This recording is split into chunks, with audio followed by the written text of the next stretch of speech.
김동화 신부라고 합니다. 네, 오늘 기후정의 주간을 저희 한국에서는 보내고 있는데요. 이번 주 월요일부터 금요일, 토요일까지 기후정의 행동이라는 주제로 이번 주간에 많은 단체들에서 행사를 진행하고 있습니다. 네, 저희 아이스 네트워크라고 하는 단체가 있는데요. 국제기후 시민종교 네트워크라는 단체에서 이 자리를 준비하게 됐습니다. 또한 작은형제회 그리고 프란스칸 JPIC에서도 기후정의 주간을 맞이해서 기후위기와 인도 농민들의 상황을 아시아에 있는 인도 농민들의 상황과 기후위기 상황에서 인도 농민들은 어떻게 지내고 있고 어떠한 삶을 살아가고 있는지 이야기해 보고 싶습니다. 2019년부터 2021년까지 2년 동안 인도 정부의 농업법 개정에 반대하던 농민들이 승리를 거두었다라는 소식을 우리는 알고 있습니다. 하지만 승리를 거두었지만 그 투쟁 과정에서 700명의 농민들이 목숨을 달리했다라고 합니다. 이런 내용하고 또한 인도의 기후위와 기후위기, 생태위기를 함께 들을 수 있는 좋은 기회가 될 것 같습니다. 자, 인도에는 아시아에서도 기후변화가 심각한 나라 중에 하나가 인도인데요. 네, 저도 2006년에 약 1년간 인도에 살았던 기억이 있습니다. 당시 여름철 기후가 40도, 45도까지 올라갔던 그 기억이 있는데 지금 이제 날씨 온도를 살펴보니까 여름철 인도 온도가 50도까지도 올라가는 상황이라고 합니다. 40도를 넘어본 적이 없는 우리나라 그러한 기후 상황 속에서 인도의 상황이 무척이나 궁금하기도 합니다. 그런데 기후변화 때문에 인도에서 가장 큰 고통을 겪는 이들이 바로 농민이라고 합니다. 아시다시피 제때 비가 내리지 않고 또 높은 기온 때문에 농작물이 제대로 재배될 수가 없겠죠. 이로 인해서 빚을 갚지 못한 일부 농민들이 스스로 목숨을 끊는다는 얘기가 이야기를 통해서 언론을 통해서 보도된 바가 있습니다.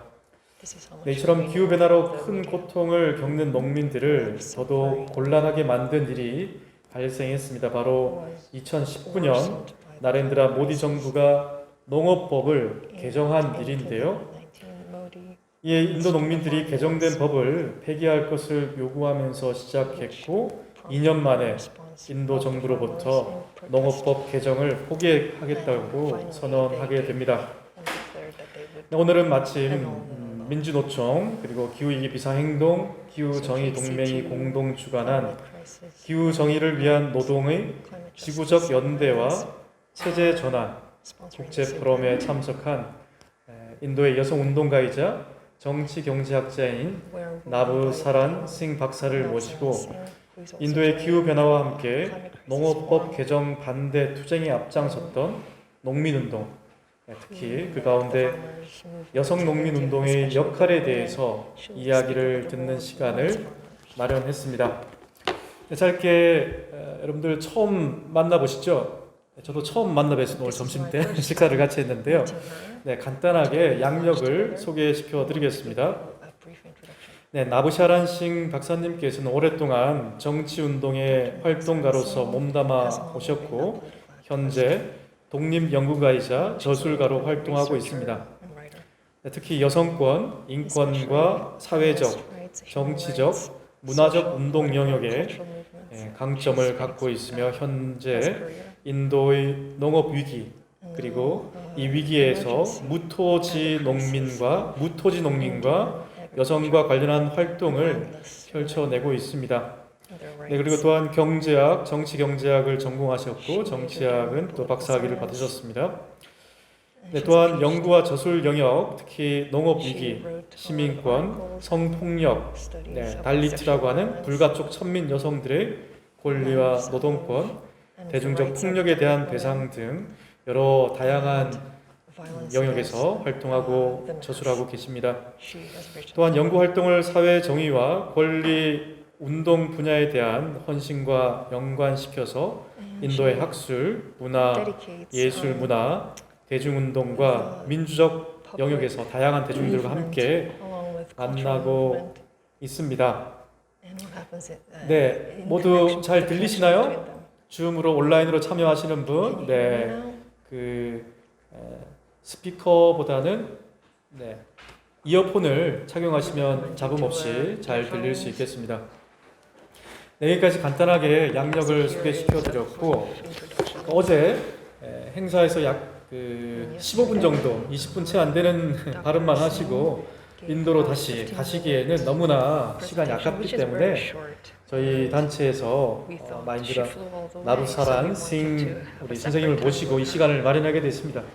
네, 그래서 딱딱하게 지금까지 뭐 세미나라든지 강연 형식을 싫어하세요. 네, 그래서 여기 온라인이라든지 함께 모여 있는 분들과 대화하는 형식으로 질문하고 답변하는 방식으로 이야기를 풀어 나가는 것이 우리 짧은 시간 동안 인도에 있는 여성 농민운동의 역사라든지 인도의 상황, 아시아의 상황 뭐 이런 것에 대해서 함께 우리나라가 이제 아시아 안에서도 좀 중요한 역할을 하고 어떤 상황이 발생하는지 인지를 먼저 해야 되기 때문에 박사님 모시고 질문하고 답하는 시간 갖도록 하겠습니다. 그래서 지금 뭐 시스템 상황이 그렇게 좋지는 않지만 그래도 많은 분들이 이제 협력하에 이 자리를 어렵게 며칠 만에 준비를 했습니다. 네. 그래서 여러분들 궁금한 내용이 있으면 줌 온라인 채팅방에서 계속해서 질문을 올려주시고 저희 여기 함께 모여 있는 분들도 질문을 하고 답변하는 방식으로 약 1시간 반 동안 이 자리 이끌어 가도록 하겠습니다. 네, 그러면 나부사란 싱 박사님, 네, 우리 온라인으로 참여하신 분들이 대부분이신데 박수로 맞이하도록 하겠습니다. 네, 말씀이죠. 네. Thank you. 네, 먼저 여기 함께 모인 분들 잘 보이시나요? 온라인으로 대부분 참여하고 계시는데요. 먼저 여기 함께 한국 분들과 함께하게 된 점에 대해서 인사 말씀 짧게 부탁드리겠습니다. 네. Sure. Oh, I start. Yeah. Introduce yourself. Yeah. Okay. Thank you very much, Father Aloysiu and colleagues. I'm truly humbled to be here. And looking forward to some interaction here. As for me, I come from India. I live in Delhi, and I'm a political activist. For the last many years, I've been working with India's marginalized women, victims of human rights abuse, Christians, Muslims whose religious rights to practice, or activists whose right to dissent has been coming under attack from the government which came to power in 2014. 여기에 이렇게 자리를 마련해 주셔서 매우 감사합니다. 브라더 알로이시오와 동료분들에게 감사를 드리고요. 정말 귀한 자리라고 생각합니다. 제 소개를 잠깐 드리면 저는 인도의 델리에 지금 살고 있습니다. 지난 세월 동안 정치운동가로 활동을 해왔고요. 저는 인도에서 소외된 여성, 인권의 침해를 받고 있는 사람들, 기독교인들, 무슬림, 종교적 자유와 권리를 행사할 수 없는 활동가, 그리고 일반인들, 그런 사람들에 대한 정부의 폭력, 공격에 대해서 2014년 이후로 지속되어 온 그러한 폭력에 대한 그 활동을 돕고 있습니다. 저항의 활동을 돕고 있습니다. 네, 잠시만. 네. 그래서 소개 질문이 많이 천천히 slowly we have a turn. Yeah. First of all, 이번 통역에 제주도에 계신 분이 올라오셨는데요. 우리 아이스 네트워크에서 함께 활동하고 계시는 황정희 선생님께서 또 거의 뭐 순차 통역이라지만 동시 통역 같은 순차 통역으로 함께 해주시겠습니다. 우리 통역의 황정희 선생님도 박수를 한번 되게 맞아주기 때문에 고맙습니다. 좋습니다. 네. 참고로 플룻을 전공하신 분인데요. 통역을 잘하십니다. 그래서 네 하시고 계속해서 잠시만요. Would you like to continue to introduce? Yes, a little bit more about that how the new regime is not only crushing the rights of social, cultural, and religious minorities, but rights of workers, rights of indigenous communities have also come under attack, with very serious implications for people's livelihoods, their right to live with dignity, their right to a decent wage, and above all, there is an attack on environmental security.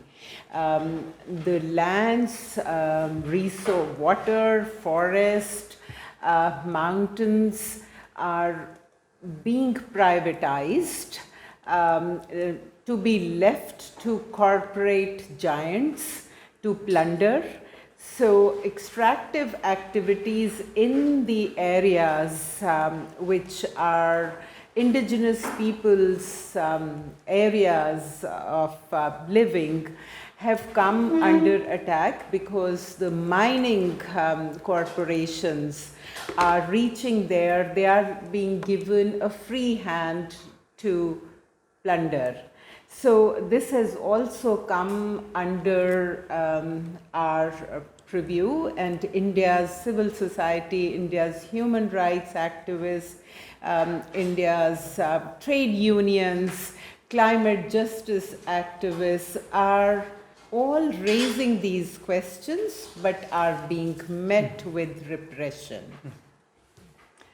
새로운 정권이 시작되고 나서 그 인권이 침해받는 사람들은 소수민족, 그 여성, 그리고 노동자, 그런 많은 사람들이 있습니다. 굉장히 심각한 피해들이 일어나고 있는데요. 생계에 대한 위협, 존엄성을 살 권리도 위협받고 있고, 또 그 정당한 소득을 보장받지 못하고 있습니다. 그리고 또 그들의 환경적인 어떤 보호도 심한 공격에 처해 있습니다. 어려움에 처해 있고요. 땅뿐만 아니라 자원, 물, 숲, 산 이런 모든 것들이 민영화되고 사유화되고 있는 실정입니다. 대기업들에게 이윤과 착취의 어떤 그 장소가 되고 있고, 원주민, 토착민들이 살고 있는 삶의 공간이 위협받고 있습니다.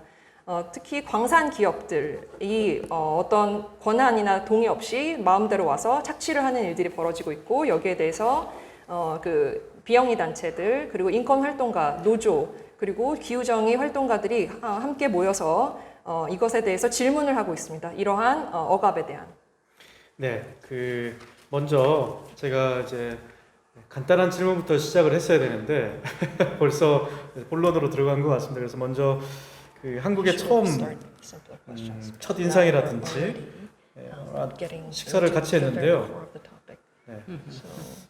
기스면을 드셨습니다. 우리 그랬는데 짜장면을 드시고 되게 맛있다라고 이제 말씀을 하셨습니다. 한국 첫 방문이신데 어제 오늘 아마 내일 인도로 다시 이제 떠나시죠. 한국 첫 방문인데 먼저 간단하게 질문 몇 가지 드리고 본론으로 들어가야 될 것 같습니다. 네, 한국 첫 방문에 대한 인상에 대해서 말씀을 해주시면 고마울 것 같습니다. 짧게. 네.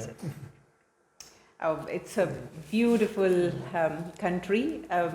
I had known Korea from two sides. This is my first time. One is POCSO. We've been hearing about POCSO because POCSO came to... POCSO? What's me? Oh, POCSO? POSCO. Yeah, corporation. Yeah. Corporation, POSCO, sorry, POSCO. Yeah. POSCO came to India as a mining company, so there was a fierce struggle of indigenous people against POSCO, and because they did not want their lands to come under POSCO's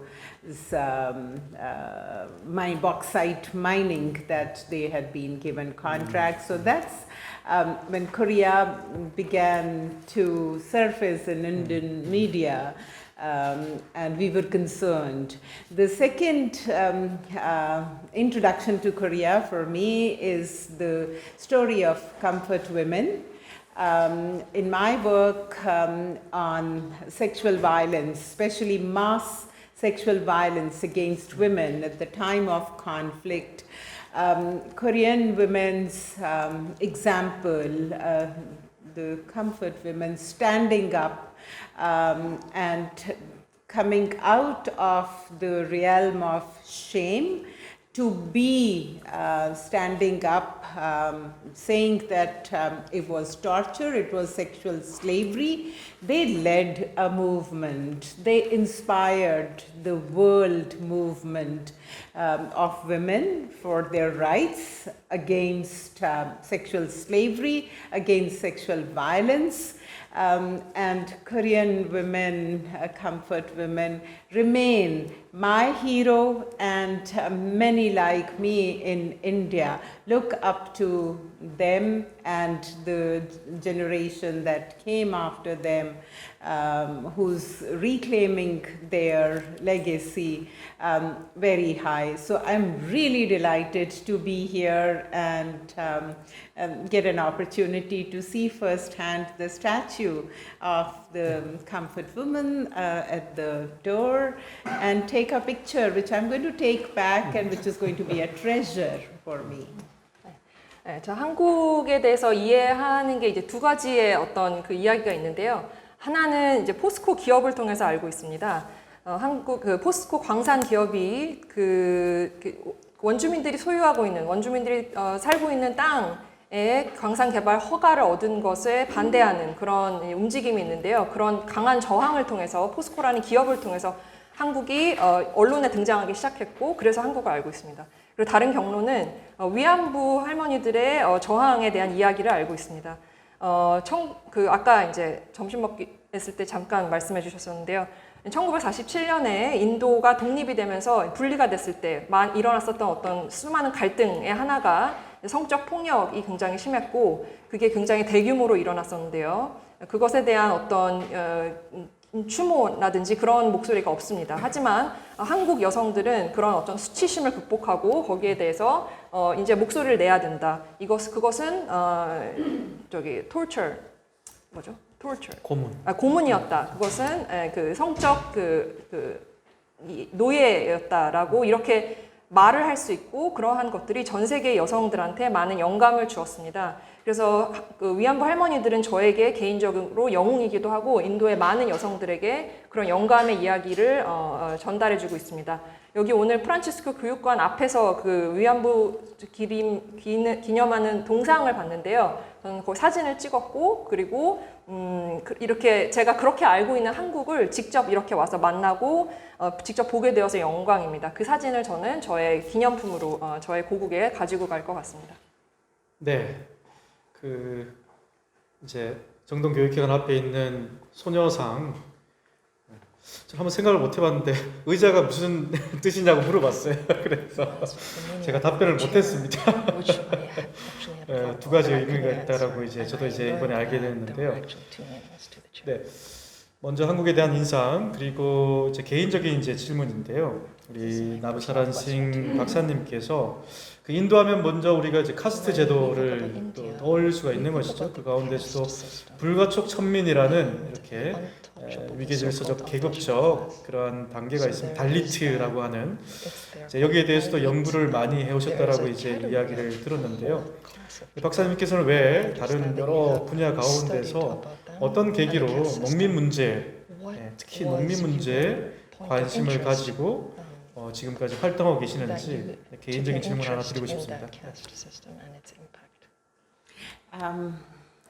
Very good question, Father Aloysiu.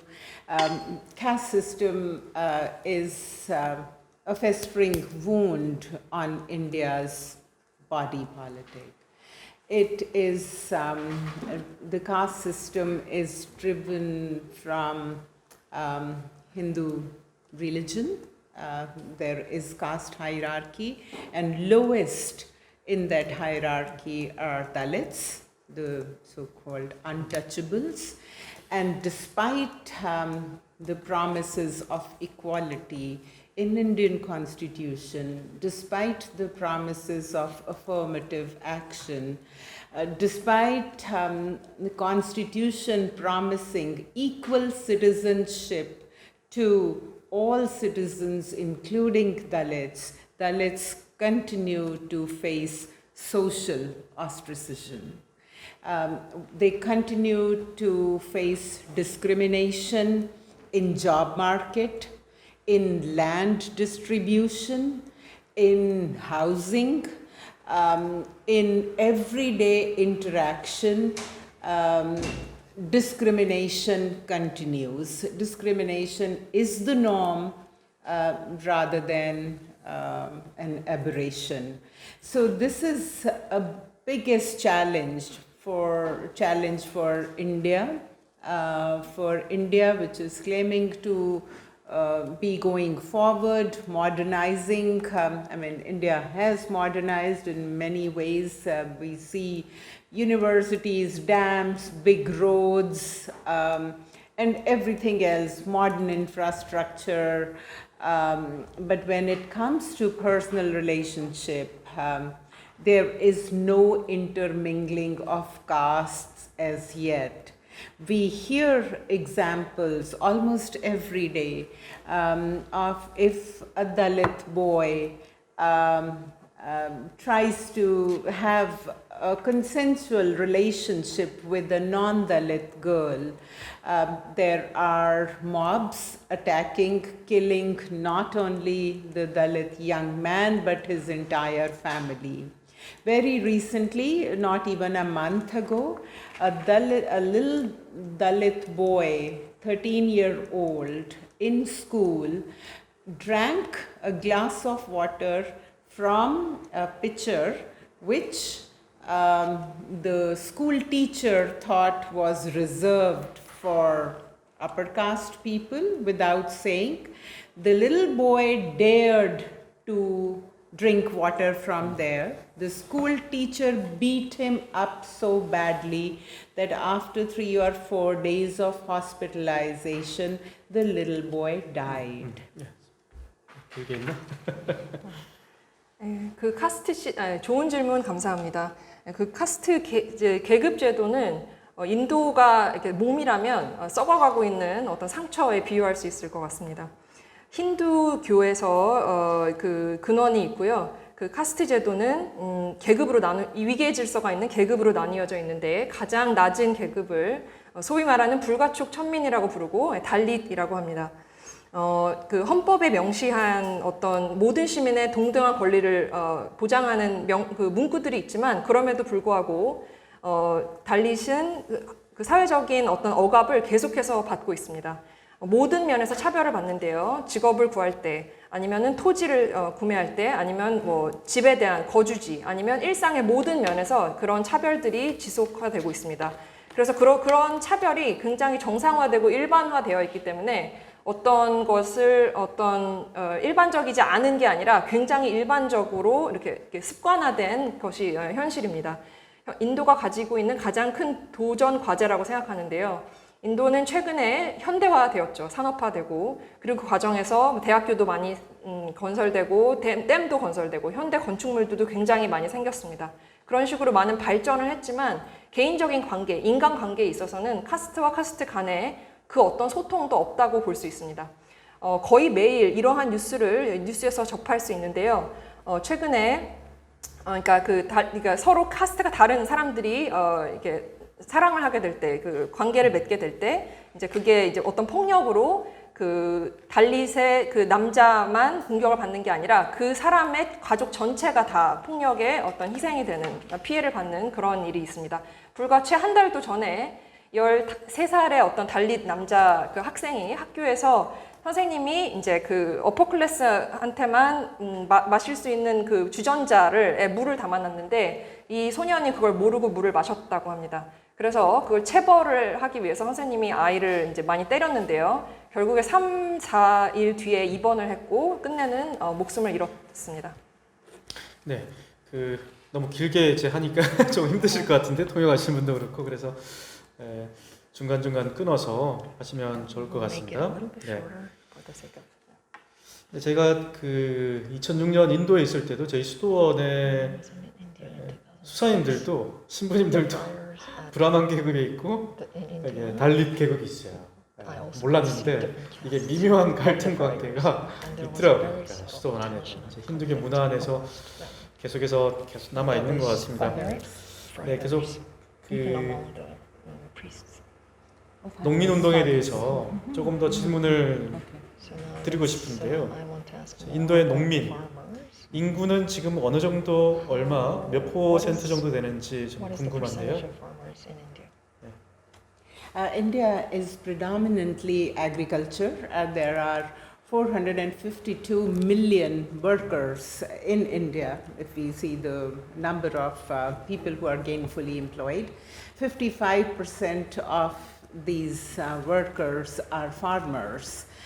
So it's a predominantly agrarian economy. Agriculture is people's main occupation, and these farmers are very small farmers. They are not large farmers like in many other countries. A majority of farmers, 85% of farmers they have holdings, their farms, which are less than 2 hectares. Most of the 50%, these 50% are landless. So farming community is a very poor community, overwhelmingly. 인도에는 4억 8,200만의 사람들이 농업에 전적으로 종사를 하고 있습니다. 인구의 55%에 해당하고요. 그래서 농업에 많이 의존하는, 굉장히 압도적으로 의존하는 경제입니다. 가장 흔한 직업이기도 하고요. 그런데 이 농부들은 소농을 하는 사람들입니다. 대기업 농부가 아니라 이 사람들의 85%가 소유하고 있는 땅을 다 합해도 2헥타르가 채 되지 않습니다. 그래서 농부들의 55%, 아까 말씀드렸던 그 농부들은 대부분 다 토지를 소유하지 않는 농부입니다. 그래서 그것이 지금의 인도의 농업의 현실입니다. 네, 그래서 이제 농민들과 기후변화, 기후위기 문제에 대해서도 조금 더 살펴보고 싶은데요. 지금 인도는 이제 나라라기보다 하나 대륙이라고 해서 봐야 될 것 같은데요. 여러 지역이 이제 기후 상황들이 다르다고 이제 볼 수도 있겠지만 기후변화가 얼마나 지금 심각한 상황인지, 그리고 그 열악한 환경 속에서 기후변화가 있다면 농민들은 어떠한 상황에 처해 있는지, 기후변화, 기후위기와 농민들의 상황에 대해서 조금 더 설명 부탁드리겠습니다. Climate crisis is very serious in India, and it has been exacerbated by the model of agriculture which was pushed on farmers. Farmers, as I said, were very small. They were doing subsistence farming, but in the 60s, 1960s, India became food shortage. There was food shortage, hunger, and that's when USAID Department, Rockefeller Foundation, Ford Foundation, they came to India to say that food production in India has to increase to feed a very large population. And a green revolution technology was pushed, which involved high-yielding variety hybrid seeds, assured irrigation, and monocropping cultures, which means everyone will grow only 2 crops, which were dependent on irrigation, chemical fertilizers, and synthetic pesticides. So this was a model which was introduced in India in 1960s, which increased the yield. India became food sufficient, but severe damage to ecology. 인도의 기후 위기는 굉장히 심각합니다. 이것은 그 가장 근본적인 원인은 농업 어떤 한 가지의 농업 모델이 전체에 이렇게 강요되었기 때문인데요. 아까 말씀드렸던 것처럼 소규모로 농업을 하는 사람이 많은데 이 사람들의 대부분은 정부의 지원을 받고 농업을 하고 있습니다. 1960년대에 인도에서는 그 식량 생산량이 적어서 기근이 있었는데요. 이때 이제 USAID, 록펠러 재단, 포드 재단 여기에서 이제 문제를 진단했습니다. 인구의 그 식량을 충족시키려면 식량을 더 많이 식량의 그 생산량을 늘려야 된다. 그래서 이런 식으로 접근을 해서 소위 말하는 녹색 혁명이 일어났는데요. 이 녹색 혁명으로 인해서 그 유전자 교란 그리고 관계 농업을 위한 어떤 대규모 공사들 그리고 하나의 농작물의 다양성을 없애고 한두 가지로 축소시켜 버리는 이러한 형태의 어떤 그리고 그 과정에서 화학 약품, 화학 그 살충제 이러한 것들이 이제 도입이 되었고요. 그래서 결과적으로 식량 생산량은 증가했습니다. 하지만 그 과정에서 생태계가 아주 심각하게 파괴되었습니다.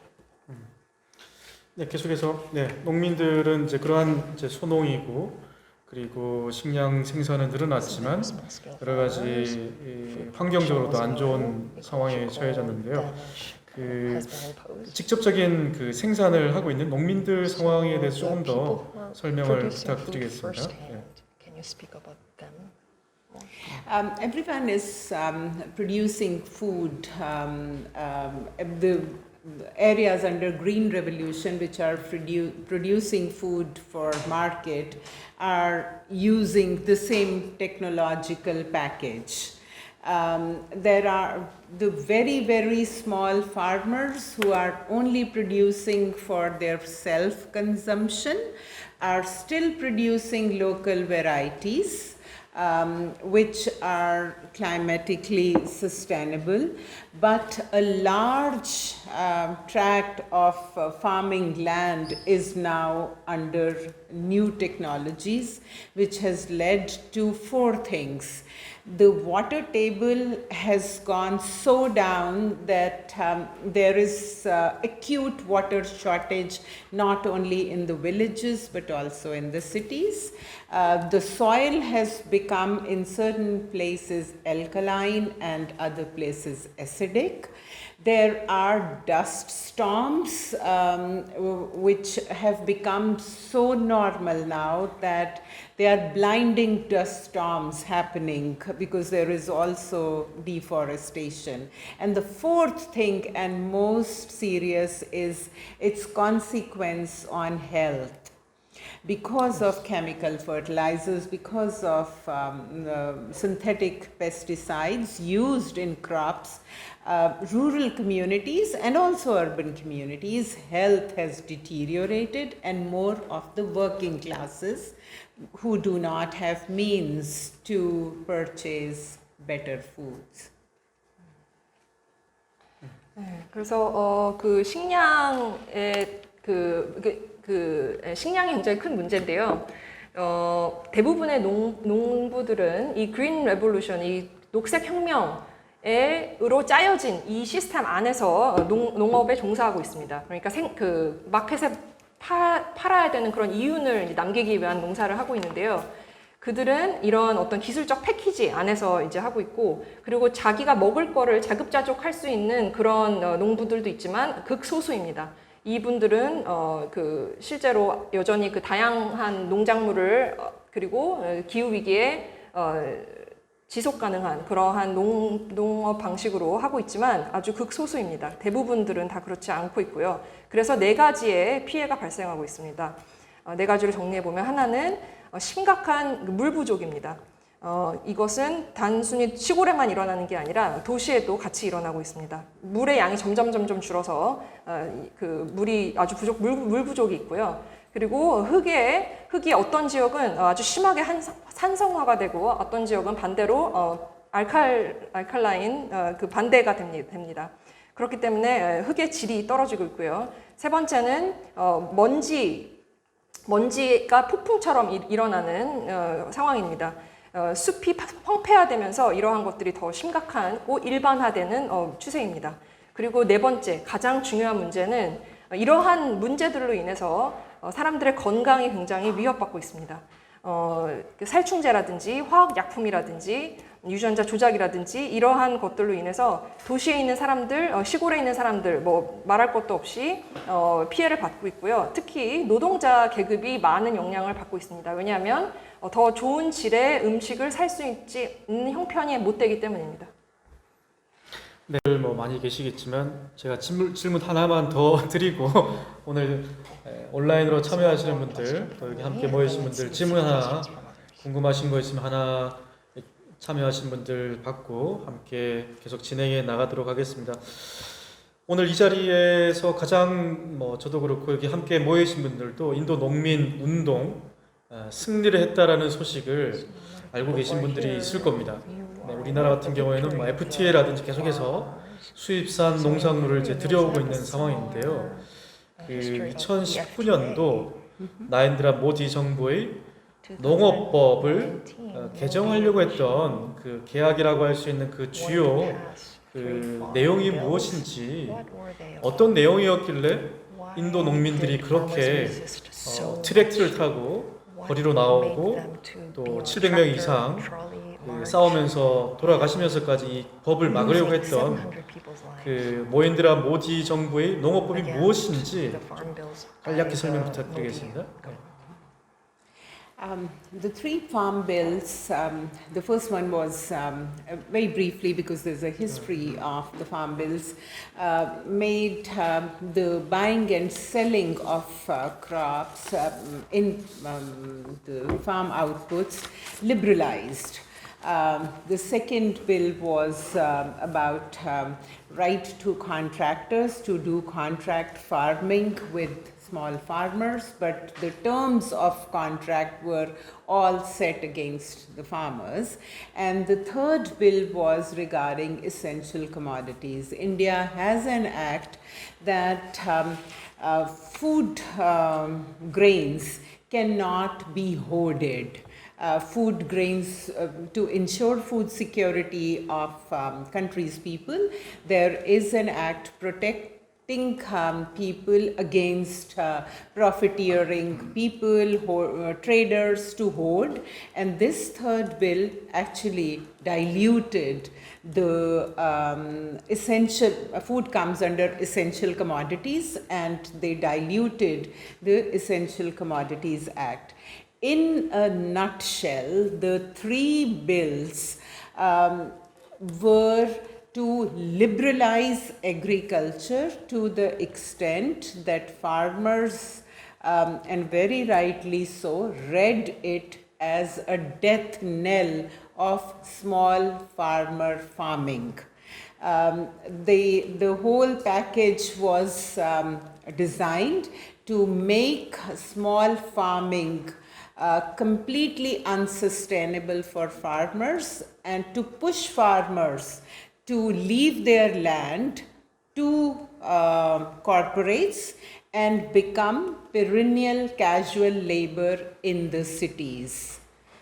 So this is in nutshell the meaning of the three farm bills, and if she can translate, I'll come to you.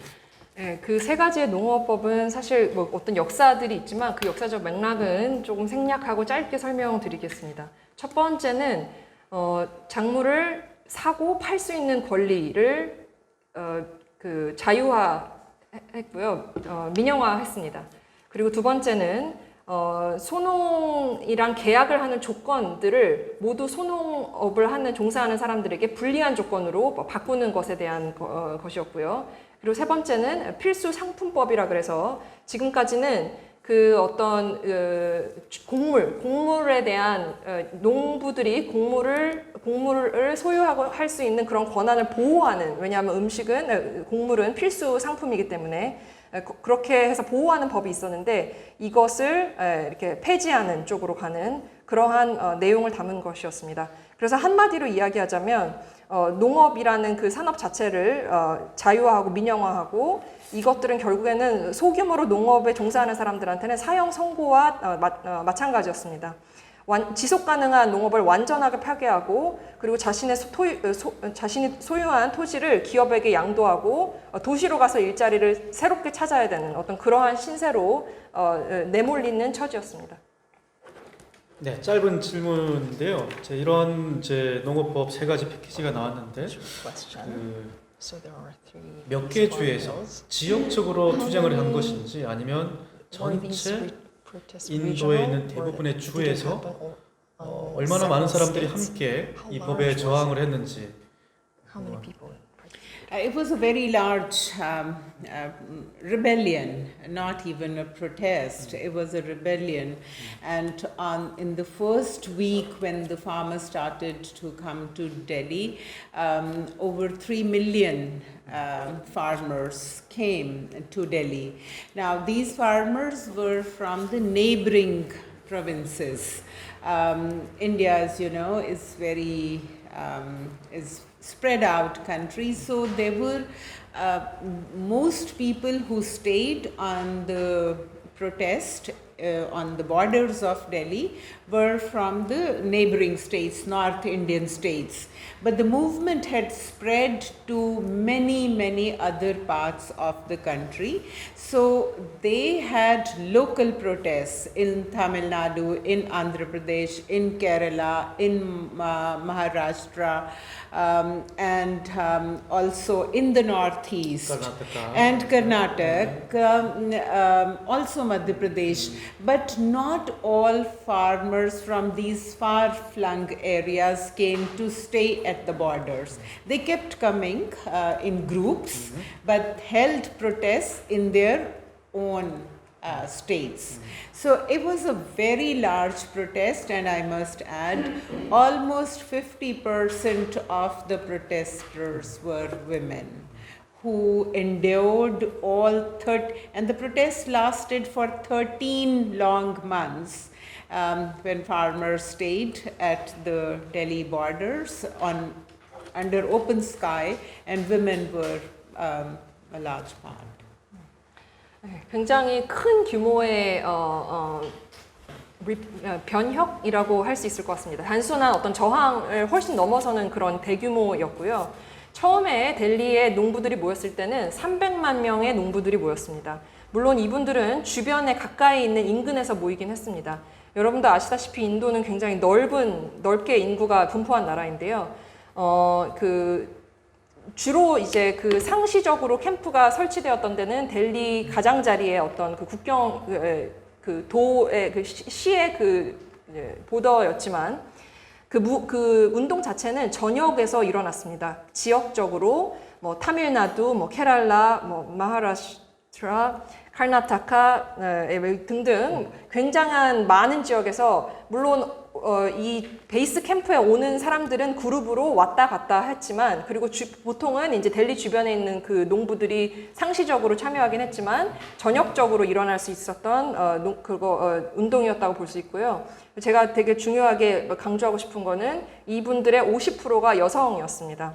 13개월 동안 오픈 스카이, 그러니까 아무것도 없이 그 캠프를 설치해서 생활하면서 투쟁했던 사람들의 절반이 여성이었습니다. 네. 저는 이 부분에 대해서 조금 이제 질문을 드리고 싶은데 그 여성 농민 혁명이 아닐까라는 생각이 들 정도로 그 카스트 제도 안에서도 여성의 인권 여러 가지 열악한 상황일 텐데 여성들이 이렇게까지 혁명적으로 집단적으로 함께 운동을 했던 그 이유에 대해서 조금 더 자세한 설명 좀 부탁드리고 싶습니다. Yeah, women were actually the backbone of the farmers' rebellion. And they came quietly, they are not leaders. This farm movement was led by 32 unions. And none of the union leaders are women. Women work only at the back end. But they worked so hard prior to this march to Delhi. They collected funds, they collected food, they took the message of farm protest from house to house and convinced the families also that men and everyone else should go and participate in this protest because it is to save their identity. as farmers, which they were going to lose if the farm bills were not repealed. So when they came to the borders and set up their camps, women quickly took over roles, and the roles first time were not to cook. Very pleasantly, women's role was not to cook, but the protest stage was set up at number of points in the borders. So they managed the stage. They spoke to the press. And also, where the farmers set up camps, and I said, as I said, there were over 2-3 million people at one point. There were no toilets, so the local communities were actually inconvenienced, and in some places were hostile. So women made groups and went from house to local communities, explained to them why they were forced to come to Delhi, and also build connections that if farm bills are gone ahead with, food security of every citizen, including the communities, and they were invariably poor communities at the borders, will also be affected. So women actually did a stellar role in getting the community's support, and also build a consensus around farm bills in not only in the rural communities but also in urban communities around Delhi. They brought their children and they would take them to local families and say, we have children, let us boil our milk here for our children. And this way they made such connections, rapport, that local communities in the end began supporting the farmers in a very big way. They opened their homes, they opened their toilets, people could go use their toilets, use their washing machines to wash clothes and do everything else. So a stellar role by women. 여성은 이 농부들이 저항의 움직임의 거의 척추였다고 볼 수 있습니다. 하지만 여성의 등장은 굉장히 조용한 방식으로 등장했습니다. 이분들은 앞에 서서 선두 지휘를 한 게 아니라 이 농민들의 저항이 32개의 노조로 인해서 이제 결성이 됐었는데요. 그 어느 노조도 여성이 이끄는 노조는 없었습니다. 그렇지만 그 델리에서 진행되었던 행진으로 가는 그 시기까지 여성의 역할은 굉장히 컸습니다. 그 기금을 마련하고 식량을 준비하고 그리고 사람들에게 이야기하고 설득하고 집집마다 돌아다니면서 왜 이게 중요한지, 왜 참여를 해야 되는지, 가족 모두가 참여하도록 독려하고 그것이 바로 농부들에게 농부로서의 정체성을 지키는 일이라는 것을 설득하는 일, 이런 것들을 다 여성들이 해냈습니다. 보더에다 캠프를 이제 설치했었을 때 여성의 첫 번째 그 규칙은 요리를 하지 않는 것이었습니다. 그래서 요리를 하지 않는 대신에 오히려 여러 군데 설치되어 있었던 그 저항의 어떤 포인트들, 그런 장소를 운영하고 기자회견에 참여하고, 그리고 처음에 왔을 때 제가 아까 말씀드렸다시피 200명에서 300만 명, 200만 명에서 300만 명의 사람들이 많이 있었기 때문에 화장실도 없고 뭐 여러 가지 것들이 열악했는데요. 그래서 그때 인근에 있는 지역 사람들이 많은 불편함을 겪었습니다. 심지어는 이렇게 적대감, 어떤 혐오도 있었는데요. 그때 그런 긴장들을 완화했던 것들이 여성의 역할이었습니다. 집집마다 방문해서 왜 이것이 중요한지, 왜 이 계약법이 통과하는 걸 막는 것이 농업을 보호하는 길인지, 그런 것들을 설득함으로써 커뮤니티가 실제로 굉장히 많이 지지하고 지원하고 그 사람들 간의 연대를 만들게 되었는데요. 나중에는 이분들이 자신의 집을 열어서 화장실도 쓰게 해주고 갓난아기한테 젖을 먹여야 되면 우유를 끓여주기도 하고 빨래를 대신해 주기도 하고, 그러한 것들을 여성의 역할이라고 볼 수 있을, 아주 훌륭한 여성의 역할들이라고 볼 수 있을 것 같습니다. 네, 그 인도 가보신 분들 알겠지만 한국도 마찬가지 너무 바빠요. 이것저것 할 게 너무 많았는데 그 가운데서도 이제 그 운동의 척추 역할을 했다는 것이 아주 중요하게 와닿는 것 같습니다. 네, 이제 벌써 시간이 지났는데요. 이제 온라인 채팅방에 궁금하신 질문 있으면 올려주시면 제가 질문 드리도록 하겠습니다. 네, 2개 질문이 들어왔는데요. 첫 번째 황용훈님께서 대한민국에는 친환경 농업이 5% 조금 넘는 걸로 알고 있습니다. 인도의 현황은 어떻고 친환경 농업을 할 때 국가나 지방 정부 지원 시스템은 어떻게 되어 있는지, 국가에서 지원이라든지 지방 정부에서 어떻게 보조를 하고 있는지, 친환경 농업을 할 때 그런 부분이 있는지, 있다면 어떻게 진행되고 있는지 좀 설명 부탁드리겠습니다. There is no subsidy for good farming practices, and you're right, it's about, I don't have the exact figure, but it's very small, close to 5% only, and there are no incentives. Its incentive is people's own initiative. We know many farmers now who, if they have 1 hectare of plot, they will reserve quarter of hectare for their family consumption and not use any fertilizer or pesticide on that piece. So this is just to say that people are aware, farmers are aware that what they are growing is pretty dangerous. It has no nutritional value, it's poisonous, it's not good for health, but they are unable to move to another sustainable organic farming system because their livelihoods are at stake. And there is no government subsidy, no government support to them. So that is why during the farmers' agitation also a big demand was, farmers kept saying, we want to move away from this chemical resource intensive farming, but hold our hand, give us subsidy, give us assurance that whatever will be grown will be bought by you, by the government, with a margin, a profit margin with which we can feed our own children, because what else do we do?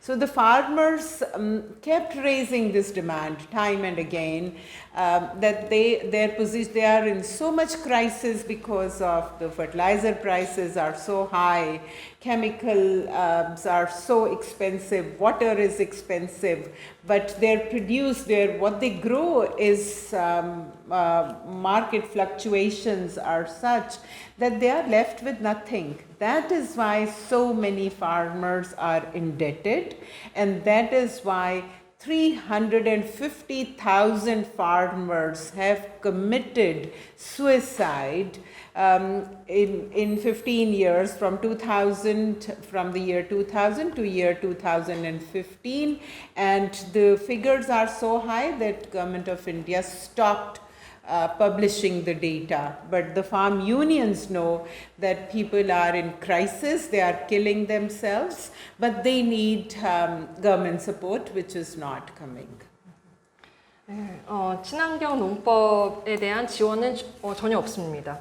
아까 5%라고 이제 말씀하셨는데 아마 그 정도가 맞을 것 같고요. 극소수입니다. 그래서 인센티브가 전혀 없는 상태에서 스스로 어떤 동기부여를 해서 해야 되는 상황이고요. 많은 농부들이 비율적으로 봤을 때 1헥타르의 땅이 있으면 그 중에서 25%를 자기 자급자족에 쓰는데요. 여기에는 전혀 그 해충제나 살충제를 쓰지 않습니다.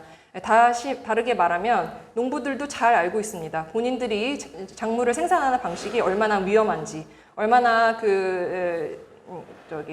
영양가가 없는지, 얼마나 독극성이 강한지, 그리고 얼마나 위협적인지. 하지만 지속적인 가능한 농업 방식이라든지 올게닉한 방식이라든지 그런 것들을 할 수 없는 이유는 전혀 지원이 없고 그런 지원 정책이 없기 때문인데요. 그래서 지난번에 있었던 그 농부들의 저항 13개월 동안 진행된 거기에서도 주요 메시지는 우리는 더 이상 이렇게 인텐시브한 방법으로 화학약품을 막 이렇게 때려 넣어서 하는 농업의 방식을 우리는 이제 그만하고 싶다. 우리에게 정부가 손을 내밀어 줬으면 좋겠다. 우리가 건강한 방식으로 작물을 만들어서 팔면 정부가 우리의 것을 삼으로써 우리에게 그 최소한의 이익을 보장해 준다면 우리는 우리의 가족들을 먹여 살릴 수 있다. 이제 이러한 것들이 골자였는데요. 그리고 계속해서 그런 것들을 요구하는 중입니다. 하지만 물 위기, 그리고 이러한 어떤 그 화학약품, 그리고 살충제, 이러한 것들을 심하게 써서 농작물을 재배한다고 하더라도 그것 또한 시장 경제에 의해서 또 이렇게 많이 위협을 받고 있는 상황이기 때문에 그래서 많은 농부들이 빚더미에 올라와 있습니다. 2000년도에서 2015년까지 15년 동안 자살을 한 농부는 34만 명이었습니다. 정부는 이 숫자가 너무나 계속 증가하고 있기 때문에 정보를 공개하는 거를 이제 공개를 더 이상 하고 있지 않고요. 하지만 노조들은 농부들이 얼마나 큰 위협에 처해 있는지를 잘 알고 있습니다. 네. 조금 전에 말씀드렸던 친환경 농업이 5%라고 하는 것은 우리나라가 지금 5%. 네네네. 네. 5% was actually Korea, not 네. India. I missed 네, it. 네, 네. 인구가 워낙 많기 때문에 아마 쉽지 않을 것 같습니다. 조사하는 것도. India, maybe it's hard 먼저 to 여기 이제 estimate. 현장에 오신 분들 계시는데요. 또 가톨뉴스 지금 여기에서도 오시고 우리 평화신문사에서도 오셨는데요. 먼저 여기 이제 온라인으로 주신 분들 질문 한 두세 가지 정도 더 있거든요. 그래서 먼저 현장에 참석하신 분들 중에 뭐 이제 이 시간 이후에도 이제 질문을 하시겠지만 혹시 질문하실 분 있으면 말씀해 주시면 고맙겠습니다. 네. 방금 이제 농업 종사자들의 자살률에 대해서 자살. 네, 우선은 이제 어떤 농민들이 이런 걸 극복하기 위해서 첫 번째로 한 게 농민 운동이라고 이제 보자면 그 앞으로는 또 이걸 극복하기 위해서 어떤 So let's say if the farmers' recent resistance was there. 네, 지금 2021년 그 나렌드라 모디 정부의 농업법 개혁에 농민들이 이제 승리를 한 그 역사를 말씀을 드렸는데 이제 앞으로 어떤 과정으로 다시 한 번 더 농업 혁명이라든지 농민들에 대한 운동이 앞으로 또 계속 진행될 수 있는지 그런 뭐 비전이라든지 앞으로 예상 이제 이런 부분에 대해서도 한번 부탁드리겠습니다. So suicide is, as we know, is the last resort when people are so fed up, when they see no ray of hope. That's when they resort to killing themselves, and this is being very, very unfortunate. But there's been a spate of suicides.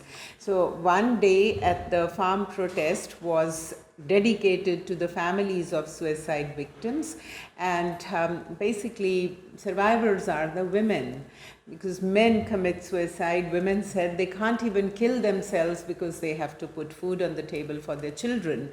So women farmers came to from these families, suicide families, came to the protest holding pictures of their loved ones who killed themselves.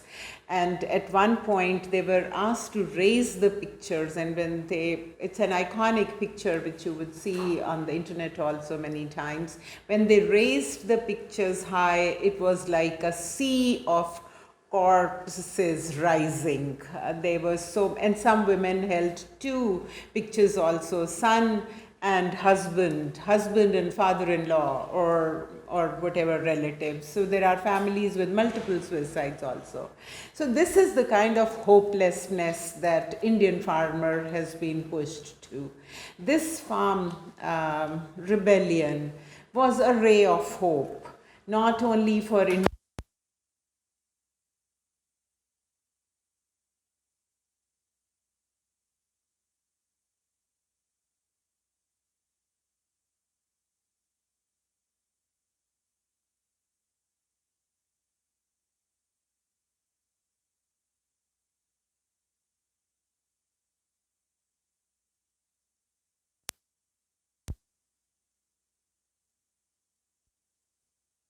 unions.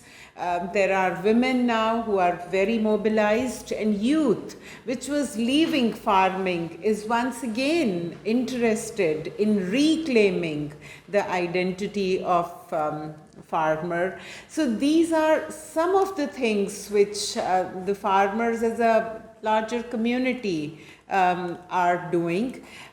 It's not that it's a one strategy thing that they have thought about, but in multiple ways they are trying to resist and also stay on their ground. 네, 자살이라는 어떤 극단적인 선택은 여러분도 아시겠지만 삶에서 희망이 완전히 보이지 않을 때 하게 되는 마지막 선택지입니다. 매우 안타까운 현실인데요. 정말로 자살은 이렇게 도미노처럼 이렇게 퍼지는 그런 시기가 있었고, 그래서 하루는 농민들이 이제 운동을 할 때 하루는 그 피해자들만 추모하는 어떤 그러한 날도 있었습니다. 대부분의 생존자들은 여성입니다. 자살하는 사람들은 남성이고요. 여성들은 아이들에게 밥을 줘야 되기 때문에 자살을 선택할 수도 없는 것이 현실입니다. 그래서 이 피해자 가족들이 하루는 모여서 자살을 한 가족들의 사진을 들고 이렇게 사진을 그렇게 이제 뉴스에서도 많이 나왔는데요. 사진을 들고 있다가 이렇게 하늘로 이렇게 사진을 높게 들어올리면 마치 그 죽은 사람들의 시체가 땅에서 위로 떠오르는 듯한 어떤 그런 광경을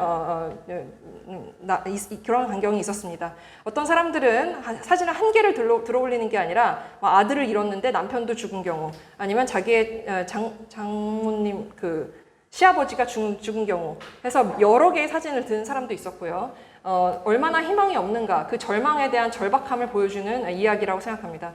그런데 이때 이 농민들이 저항을 하게 된 건 농민들만 어려운 시기가 있어서 저항을 한 게 아니라, 아까 말씀드렸다시피 인도에서는 모든 커뮤니티가 모든 면에서 공격을 받고 있는데, 농민들이 여기에서 반발을 해서 우리는 더 이상 이거를 받아들일 수 없다라고 해서 이분들이 이제 그렇게 운동을 한 거고, 그분들이 그렇게 함으로써 희망을 보여주었다고 저는 생각합니다. 그래서 그 이후로 농민들은 훨씬 더 연대를 하는 편이고, 새로운 조직들이 만들어지기도 하고, 그리고 여성들의 어떤 조직력도 훨씬 더 높아졌습니다. 특히 그 청년들 그 농업을 포기하고 떠나려는 청년들이 농업으로서의 그런 어떤 자기 정체성을 다시 찾으려고 하는 그런 움직임도 보이고요. 그래서 제가 말씀드리고 싶은 거는 어떤 한 가지 전략으로 그것이 진행된 것은 아닙니다. 저희의 저항, 그리고 현실에 두 발을 담그고 있기 위한 어떤 저희의 그 여러 가지 차원의 노력이라고 보시면 좋겠습니다. 네. 궁금한 점이 많으실 것 같은데요. 또 이제 박승옥 선생님께서 물 부족에 대해서 말씀해 주시는데요.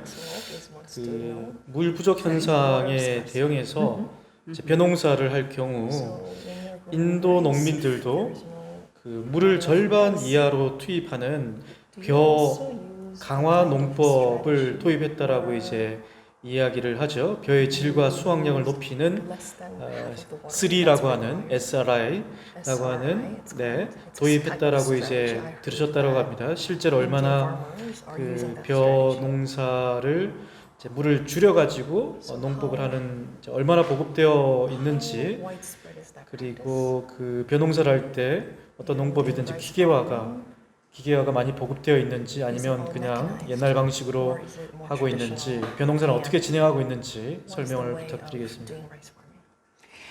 The rice farming is in green revolution areas. It's actually a variety of rice which is water guzzler. And as I said in the beginning, this Punjab, Haryana, Western UP, which are the northern belt where rice cultivation was introduced in the 60s, actually is not traditionally rice growing areas. Rice was grown in the east where there was plenty of rain, and that was the staple of east, Orissa, Bengal, parts of Bihar. But rice was imposed on North India. And because government wanted at that time to grow more rice, it also gave assured buyback from the farmers. So all rice that is grown is actually bought back by the government at a price which is announced before the sowing season, and 100% of it is bought back. Now this gives, even if the farmers are not making much profit because the input costs have gone very high, it at least protects them from vagaries of market. Farmers are not dependent on, so they want to stick to this. This has become a dilemma whereby they are growing a crop which they know is depleting their water because there's not sufficient water in these areas, but they also know that if they switch to some other variety, if they switch to some other crop which is not bought back by government on an assured minimum price, they run the risk of becoming bankrupt. So it's a bind for them. And they, even when they are aware, they continue to do it. The water saving techniques are being done in other parts of India, but the northern belt, which form the backbone of the farmers' rebellion also, and where I think more than 80% of the surplus for India is generated in this belt, which is then distributed through public distribution system to poor at a very nominal price by government fair price shops. India remains a country reeling under malnutrition, even after such high growth of farm produce. So food security is a major issue, but all these questions are so related, like water depletion and more heavy yields, farmers' own precarious, very, very vulnerable precarious condition. They are not in a position to switch, but they are also bearing the brunt of their watt table going down, and their families are left with no water. So 벼농사는 그 녹색혁명의 일환으로 진행된 부분이기 때문에 쌀을 그 재배할 때 굉장히 많은 물이 이제 필요한데요. 이 벼농사 그 녹색혁명이 인도의 북부 지역에서 진행이 되었습니다. 하지만 인도의 북부 지역은 전통적으로 쌀을 재배하는 지역이 아니었습니다. 전통적으로는 동쪽에서 비가 많이 오는 동쪽에 더 적합하기 때문에 그쪽에 어떤 그 주요 작물이었는데요. 이 생산량을 이제 늘리려고 하다 보니까 그 라이스 벨트가 이제 형성이 되었습니다. 근데 그때는 이제 대신에 정부가 이 라이스 벨트에서 이제 생산된 모든 쌀들은 100%를 심기 전에 협의된 가격으로 그 최소한의 가격을 보장하는 그런 법을 제정하고 있습니다. 그래서 이것은 인도 농부들이 돈을 많이 벌 수는 없지만 적어도 최악의 상황은 면할 수 있는, 요즘은 특히 이제 그 처음에 그 투입되는 돈의 그 투자비가 점점 올라가고 있지만 그래도 100%를 정부가 사서 하고 있기 때문에 본인들의 어떤 생계를 유지할 수 있는데요. 이것이 농부들한테는 또 딜레마가 되고 있습니다. 그 딜레마라는 거는 본인들은 그 농작물이 얼마나 그 흙의 질을 떨어뜨리는지, 그리고 얼마나 비환경적인지 알고 있지만 그것을 하지 않는다면, 그리고 정말 그 원래 거기에 어울리는 다른 작물로 바꾸게 된다면 그러한 어떤 그 채소 지원 가격이 보장되어 있지 않기 때문에 그러면은 파산이 될 수 있습니다. 그래서 농부들은 알고 있지만 계속해서 그것을 지속할 수밖에 없는 딜레마에 놓여 있고요. 그리고 이 북쪽 지역이 그 농부들의 그 저항이 있었던 대부분의 사람들이 종사하는 지역이기도 합니다. 그 저항이 대부분의 이 그 북쪽 지역에서 이루어졌는데요. 80%의 그 잉여 그 농산물이 여기에서 이제 그 생산이 되기도 하고 이것이 지금까지는 최소 지원 가격으로 정부가 사면 그게 이제 나라 전체에 이렇게 배분이 되는 그러한 형태였는데 근데 그럼에도 불구하고 인도는 그 저기 뭐죠 malnutrition의 그 문제를 안고 있습니다. 그렇기 때문에 지금의 그 계약법은 더 이것들을 더 나쁘게 하는 상황이었고요. 그래서 이런 모든 것들은 연결되어 있습니다. 물이 부족한 현실, 그리고 물이 굉장히 많이 필요한 쌀 재배, 그리고 농민들이 지금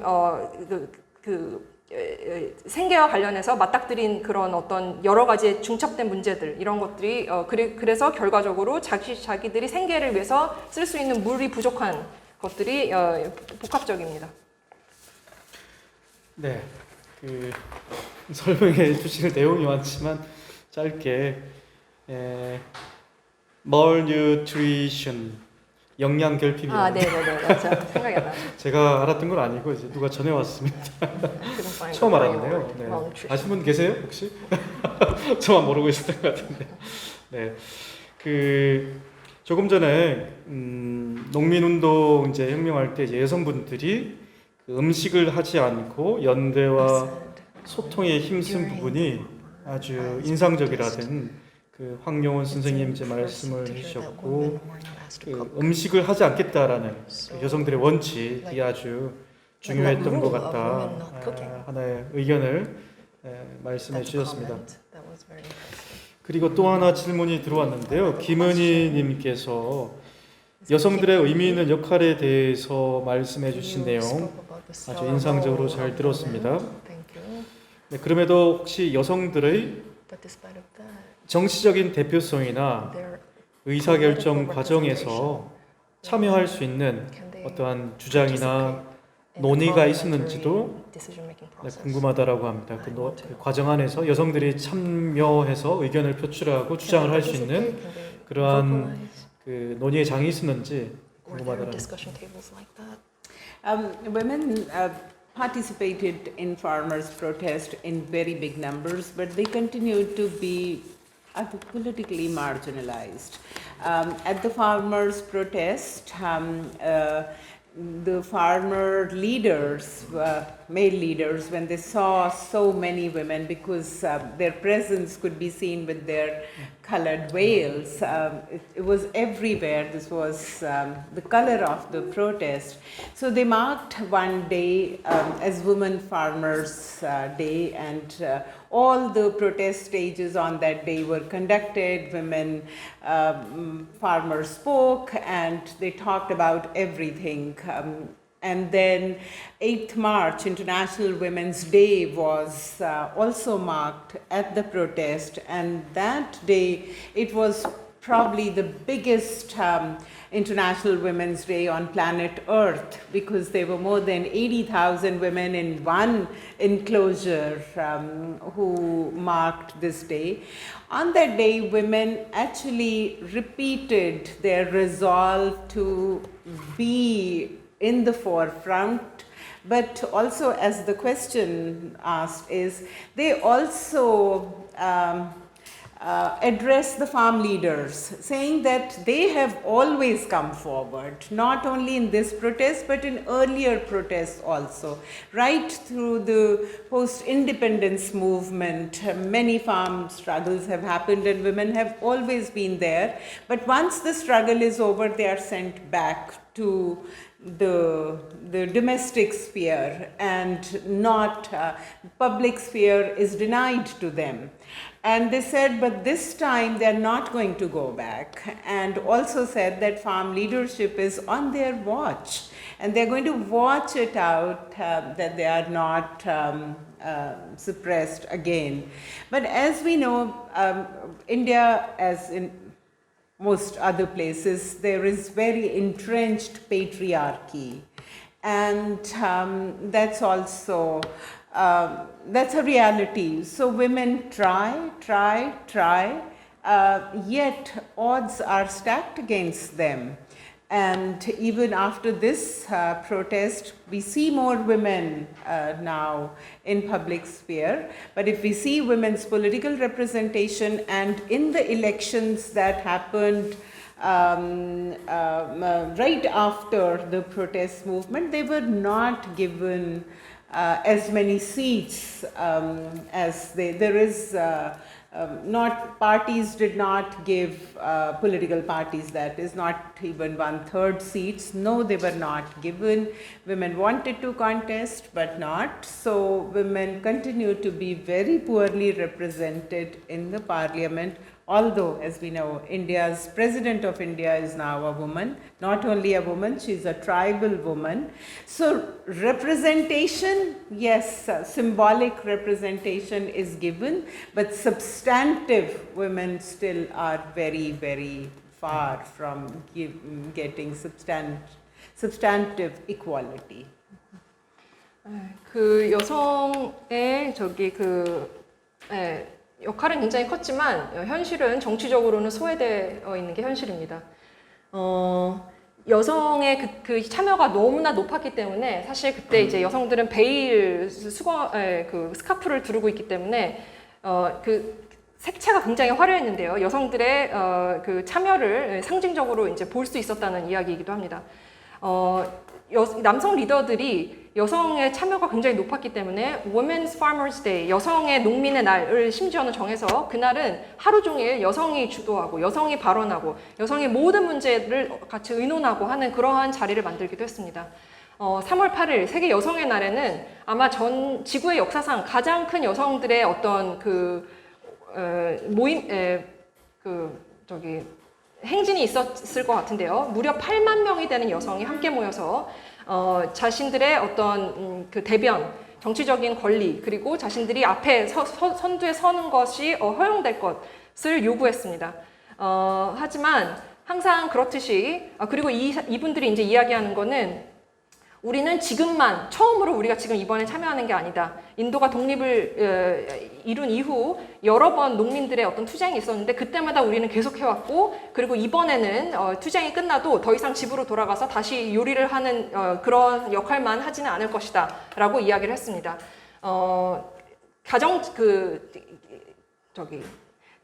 개인의 어떤 개인적인 사적인 공간에서만 정체성을 가지고, 그리고 공공의 영역에서는 여전히 그 사람들의 여성들의 존재가 부인되는 게 사실이고요. 그래서 여성들은 우리는 리더십, 그러니까 농민들의 리더십을 감시하겠다라고 했습니다.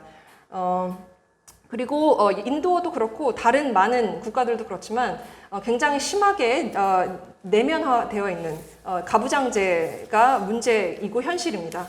그래서 여성들이 아무리 노력을 해도 조금은 나아지는 것처럼 하지만 사실은 실제로는 도전과 장애물이 굉장히 많고 이번에도 마찬가지입니다.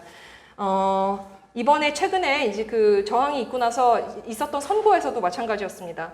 3분의 1을 여성이 참여하기를 요구했지만 수용되지 않았고, 그리고 최근에 이제 여러분들 다 아시다시피 모디 모디 그 총리에 의해서 여성 부족이 달리 출신이 대통령으로 이제 대통령이 되었죠. 그렇지만 상징적인 것뿐이지 실제로 이 사람에게 어떤 역할이나 권한이 어떤 실제적인 변화가 이루어졌다고 보기는 어렵습니다. 네, 지금 벌써 1시간 20분이 지났는데요. 저는 이제 마지막 질문을 앞두고 있습니다. 여기 계신 분들 중에 한 가지 질문, 혹시 질문 있는 분 하나 받고 이제 마무리 질문 던지도록 하겠습니다. 뒤에 소개 좀 부탁드릴까요? 안녕하세요. 저는 사회운동단체 플랫폼시 임미라고 합니다. 2004년도에 문바이 사회포럼에 갔었는데 그때 달리트 투쟁이 굉장히 인상적이었어요.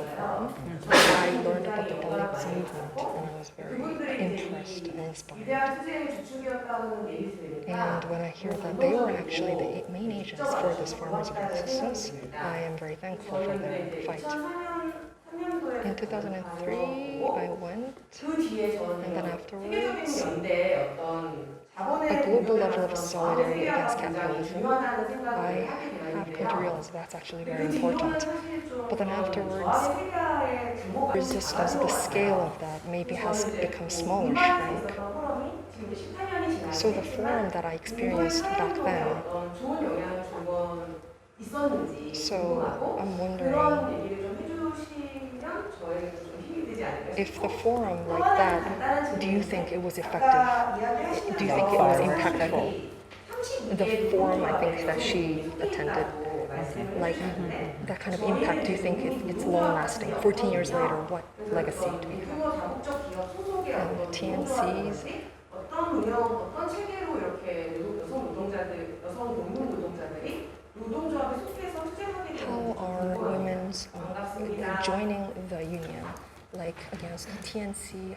What are their ways, pathways of joining the union? And how 네, are 질문을 두 가지 주셨는데요. 첫 번째 질문은 그 달리 그쪽 신분이라고도 할 수 있는 그분들이 그 투쟁의 주체가 되었다라고 하는 그 부분에 대해서 인상 깊게 느끼셨고, 그리고 국제연대안에서 저항의 세계화 이 부분에 대해서 좀 강조를 해주시면서, 하지만 계속해서 이제 저항의 세계화가 그때는 이제 많이 이렇게 영향을 미쳤지만 지금은 또 감소되고 아직 확장되지 않고 있는 모습을 보면서 인도의 사회운동이 앞으로 또 어떻게 나가야 될지 이 부분에 대해서 이제 설명을 해주셨고, 두 번째는 그 여성 농민운동, 특히 32개 노동조합에 가입되어 있는데 이제 이것이 어떠한 체계로 구성되어 있고 또 어떻게 가입되고 어떠한 방식으로 운영되고 나아가고 있는지, 32개 여성 농민 조합 운동에 대해서도 좀 말씀해 주십니다. 32개 여성 농민 조합이 아니라 그냥 노동조합? 네, 노동조합. 노동조합. 네. 노동조합. 네, 여성 그 중에서 여성이 리더인 건 하나도 없다고 합니다. 32개 노동조합에 속해 있다고 말씀을 So women are part of these 32 farmers unions. 어떤 체계인지 So in Korea, that's not really the case. Women are not really part of the union, so how could they join? Okay, so I'm going to combine the Dalit questions together. A clarification. Farmers who came to the borders of Delhi and stayed there for 13 months, these are not Dalit farmers. They are farmers, and the women who came are also from the farming community, not from the landless community. So a majority was participation of women was from the landed community. And they happen to be non-Dalits. They are very poor, but they are not Dalits. They belong to farmer caste, the Jat caste. But there was Dalit landless agriculture community supported the farm struggle wholeheartedly. And they kept coming. They could not stay there because they are daily wage earners. They couldn't stay away from their daily work because otherwise they won't have food for the families.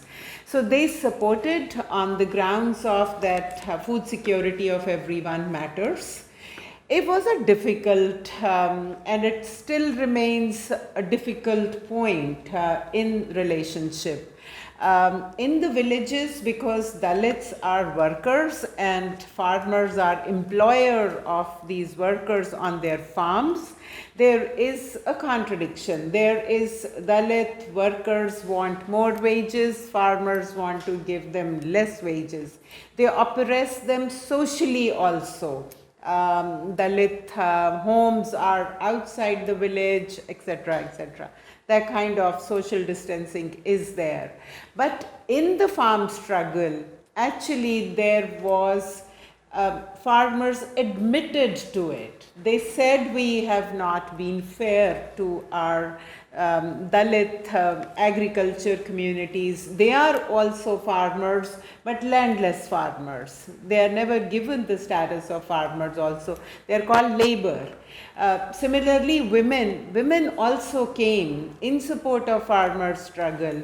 But when the finally farmer struggle ended and the demand charter that was presented, the demands of landless were not the 나눠서 central 할까요? 네. demands. 질문 나눠서 할까요? 첫 번째 달리 부분 먼저 말씀해 주시고. 네.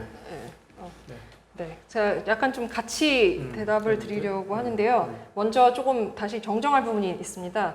그 국경에서 이루어졌던 델리에서 이루어졌던 그 13개월의 저항에 참여했던 사람들은 달릿은 아니었습니다.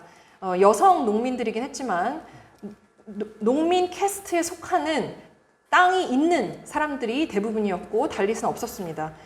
다만 그러니까 땅이 없는 달릿 농부들은 농부들의 지지와 전폭적인 지지를 받았는데요. 이분들은 일용 노동자이기 때문에 여기에 와서 상주할 수 있는 상황이 되지 않았습니다. 하지만 전폭적으로 지지를 했고요.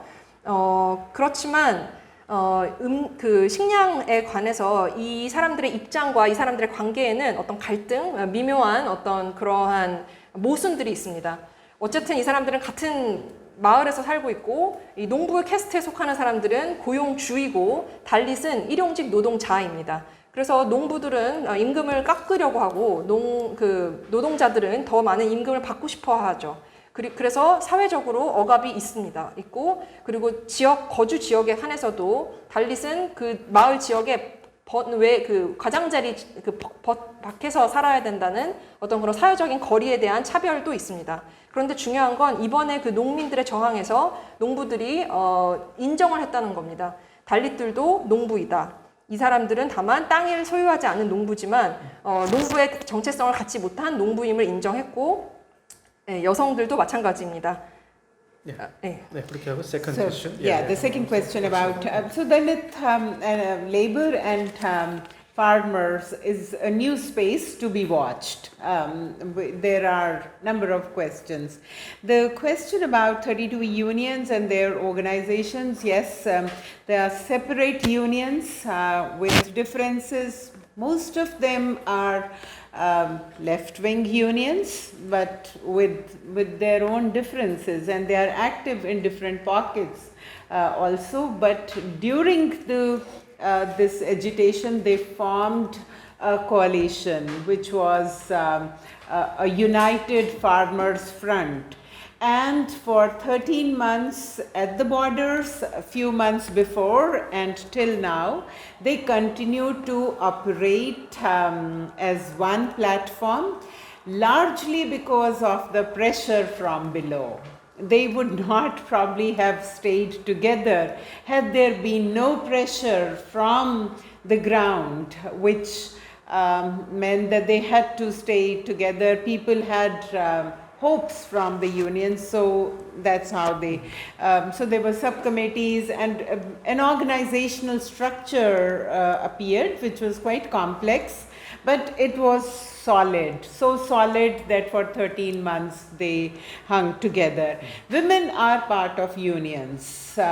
All unions have women's wings, where there are women leaders at the village level, district level, and above and the state level. So women membership of the union is fairly high in farm unions, not in industrial work, very low, but in farm unions, women are very high. There was one, do you want to finish this then? One little thing about the forum question which was asked was left, but you could finish this. 네, 그래서 달릿의 그 노동운동은 굉장히 새로운 영역이라고 볼 수 있습니다. 앞으로 많은 질문들을 던져야 될 어떤 그러한 영역인데요. 32개의 노조는 각각 다르게 결성되었고 다르게 조직되어 있습니다. 진보적이긴 하지만 각자의 차이가 있고 그리고 활동 분야도 조금씩 다릅니다.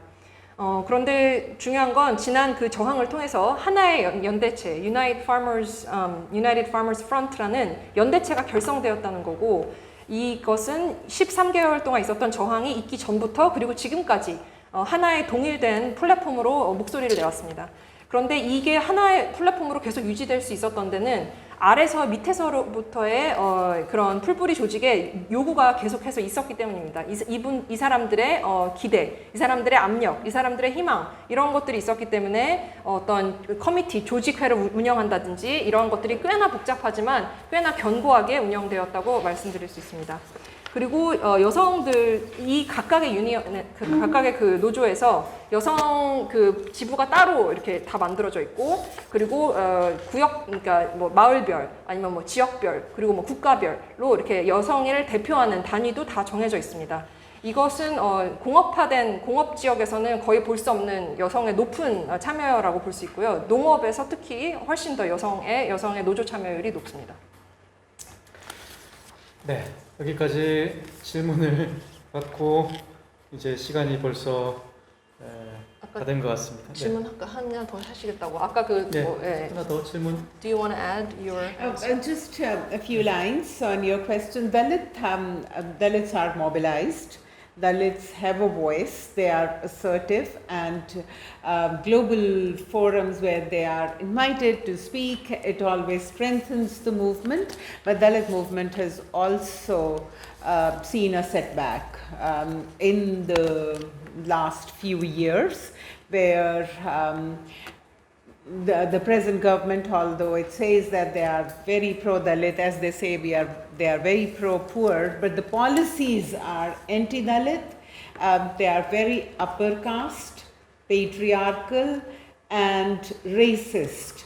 At the top level, so which has repercussion for Dalit politics on the ground also. There have been also attempts to amend the constitution and dilute some of the rights which were given to Dalits as affirmative action, so that the hundreds of thousands of years of their oppression, which has led to their backwardness in social, economic, political fields, could be brought up to par. There has been attempt to dilute those as well. So it's a challenging time for Dalits as well. 그래서 달릿은 분명히 조직하고 있고 그들의 움직임은 굉장히 강합니다. 그리고 국제적인 포럼에 이렇게 초청되어서 이야기를 할 수 있는 기회가 주어진다면 이분들의 대표성이 더 증가되는 것은 맞다고 생각합니다. 하지만 지난 그 정권에 의해서 지금 현재 정권에 의해서 지난 몇 년 동안 그 움직임은 어려움을 겪어온 것이 현실입니다. 물론 말로는 우리는 달릿을 지지한다, 우리는 그 소외된 계층이랑 함께한다라고 말은 하고 있지만 실질적으로 실행하는 정책들은 더 높은 캐스트를 위한 정책들이고 인종차별적이고 가부장적입니다. 그래서 이러한 것들은 달릿의 그 정치 영역에도 악영향을 미치고 심지어 그 헌법의 수년간의 어떤 투쟁을 통해서 그나마 이제 보장된 어떤 소수를 위한 그 법 개정, Affirmative Act 같은 그런 사회적, 경제적, 정치적인 최소한의 어떤 그러한 참여를 보장하는 것조차 위협받고 있는 것이 지금의 달릿이 직면하고 있는 어려운 현실입니다. 네, 마지막 이제 질문이라기보다도 소감인데요. 우리 그 나부사란싱 선생님께서 어려운 자리에 이렇게 찾아뵙기가 쉽지 않은데요. 와주셔서 너무 감사드리고 마지막으로 한 말씀 지금 여기 이제 함께 계신 분들 한국에 오셔서 한국 시민사회 종교인들과 함께 대화를 어제도 하시고 오늘도 하시고 앞으로 인도의 상황을 이제 비춰봤을 때 한국 사회 안에서도 그 기후위기와 여성 농민운동, 농민혁명 앞으로 어떤 방향으로 갔으면 좋겠는지 마지막으로 한 말씀 하고 마무리하도록 하겠습니다. So very briefly, and thank you very much for the opportunity, and I'm truly grateful for this interaction. Your questions were really very deep and allowed me to share a few insights from my perspective as well. All I would say that we are all living in very challenging times. There are challenges which are coming from every side. There are attack on our hard-won rights. There is attack on our freedoms, and there is environmental crisis which is not even staring, which is actually come to now hurt us. In all this, the responses of our the ruling elite is to divert people's attention to different into different issues, and also polarize people on the basis of, in India, caste, religion, linguistic, ethnic, and divide them so that each group fights in its own silo and makes no big voice, builds no voice. So in this very, very challenging, and coming from India, I don't know very much or deeply about the challenges of this society, but what we are experiencing, we are sure that unless there is a moral pressure on our elite, by all those who are being marginalized individually, then if we don't come together, if we don't form solidarity, if we don't see each other's oppression, hold each other's hand, there is no hope. And farmers' movement actually given us hope, because that was a movement which focused on building alliances, focused on building solidarities across communities, across occupational groups. And because of those solidarities, because of the platform which farmers' unions provided, which was a secular platform, that they could make an advance, they could make the government take back the unfair laws. So that's a hope. That's a hope that if we come together, united we fight, stay in solidarity, because rulers are only going to divide us. It's for people to stay together and be each other's support. And that's what that's where the hope is. And I'd like to end on this hopeful note. I come from a place which is a very difficult place at the moment, but we live in hope. Thank you. 오늘 이렇게 저한테 기회를 마련해 주셔서 진심으로 감사드립니다. 여러분의 깊은 질문들로 인해서 저도 저의 관점을 조금 나눌 수 있었던 것 같습니다. 제가 말씀드리고 싶은 건 우리 모두가 어려운 시기에 살아가고 있다는 것입니다. 우리의 모든 삶의 측면이 위협에 처해 있다고 생각하고, 우리가 그동안 어렵게 쟁취해온 권리들 그리고 자유들이 위협받고 있는 시기에 살고 있습니다. 환경적인 어떤 위기도 앞으로 도래할 이야기가 아니라 이미 시작되고 있는 일입니다. 그런데 여기에 대해서 그 지배 권력, 지배 엘리트 계층의 대응 방식은 우리의 그 주의를 다른 데로 분산시키는 것이나, 아니면은 종교적인, 아니면은 뭐 캐스트, 아니면은 인종 간의 뭐 언어가 다른 그런 사람들을 더욱더 이렇게 분리시켜서 각자가 각자의 권리에만 매몰되어 있어서 거기에서 싸워서 목소리가 하나로 합쳐지는 것을 자꾸만 막으려고 하는 그런 아주 힘든 시기에 살고 있습니다. 저는 한국 사회가 겪고 있는 어려움에 대해서는 잘은 모르지만 인도에서는 제가 말씀드릴 수 있는 건 어떤 윤리적인 압력, 엘리트에 대한 윤리적인 압력이 필요하고, 억압받고 있는 모든 개인적으로 억압받고 있는 사람들이 함께 모여서 연대하고 그 억압에 대해서 서로 지지하고 서로의 손을 잡지 않으면 희망은 없다고 생각합니다. 그런 측면에서 인도의 그 농민들의 움직임이 저는 희망의 상징이었다고 생각합니다. 왜냐하면 그 모든 것의 핵심이 그런 연대체를 결성하고 같이 협력하는 것에 있었기 때문입니다. 서로 커뮤니티가 다른데도 이루어질 수 있었고, 서로 직업군이 다른데도 그런 연대가 가능했습니다. 이러한 플랫폼을 만드는 것, 그리고 이러한 어떤 그 노조가 중심이 되어서 활동했던 그리고 비종교적인 어떤 활동들 그런 것들이 있었기 때문에 불공정한 법에 대한 어떤 그걸 저지하는 게 가능했다고 생각하고요. 저는 여기에 바로 그러니까 항상 그 지배하는 계층은 항상 분리하고 싶고 항상 나누고 싶어 하는 게 특성입니다. 그렇기 때문에 제가 지금 살고 있는 곳은 지금도 굉장히 어려운 상황에 처해 있습니다. 하지만 우리는 희망 속에서 매일매일을 살아가고 있습니다. 그게 제가 마지막으로 드리고 싶은 말씀입니다. 감사합니다. 네, 박수 한번. Thank you very much to your share your experience. Thank 야. you. 예, 감사합니다. 1시간 반이 짧을 줄 알았는데요. 2시간, 3시간에도 모자란 그런 시간인 것 같습니다. 다시 한 번 더 나부사란 싱 박사님 큰 박수로 감사드립니다. 네, 그리고 뭐 순차 통역, 동시 통역 지금 다 함께 해주고 계시는 우리 아이스 네트워크의 통역 황정인 선생님을 위해서도 박수 오늘 함께 해주시기 바랍니다. 네.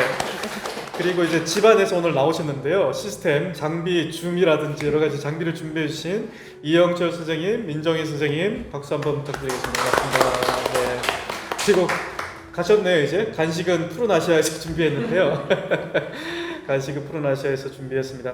네, 마지막으로 오늘 이 자리 갑자기 준비된 자리긴 하지만 그 아이스 네트워크 국제 기후 종교 시민 네트워크에서 이런 자리를 함께 계속해서 연대의 자리이기 때문에 우리가 직접 뭐 인도 뭐 가지 못하지만 우리 아시아의 한국의 역할이 아주 중요하죠. 그렇기 때문에 한국이 아시아에서 어떠한 역할 그리고 영향력, 연대의 중심이 될 수 있는 중심이 아니더라도 함께 연대하는 것이 중요하기 때문에 앞으로 이런 자리를 계속 잘 만들어 나가야 될 것 같습니다.